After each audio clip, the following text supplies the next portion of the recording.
Pan India చిత్రాల trend ని సృష్టించిన దర్శక ధీరుడు రాజమౌళి. పాన్ ఇండియా స్టార్ గా క్రేజ్ ని సాధించిన Kannada star hero Yash Baahubali 1, Baahubali 2, RRR చిత్రాలతో ఇండియన్ ఫిల్మ్ ఇండస్ట్రీ సత్తాన్ని ప్రపంచవ్యాప్తంగా చాటాడు జక్కన్న.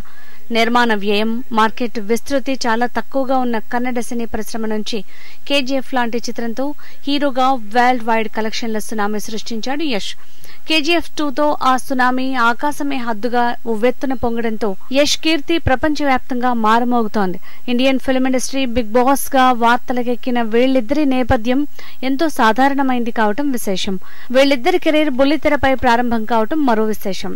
ఈటీవీలో ప్రసారమైన శాంతినివాసం డైలీ సీరియల్ కి డైరెక్టర్ గా తన ప్రస్థానాన్ని ప్రారంభించారు రాజమౌళి.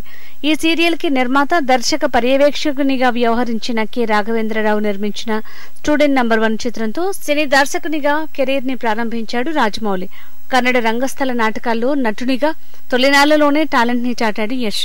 ఆ అనుబంధంతో 2004లో ఉత్తరాయణం అనే కన్నడ సీరియల్లో నటునిగా ఎంట్రీ ఇచ్చాడు యష్. 2007లో జంచాడ హుడిగి అనే కన్నడ సినిమాతో సినీ అరంగేట్రం చేశాడు. టాలెంట్ ఉండాలి గాని ఎలాంటి బ్యాక్గ్రౌండ్ లేకపోయినా సినీ రంగంలో నంబర్ 1 కావచ్చని నిరూపించాడు జక్కన్న అండ్ యష్.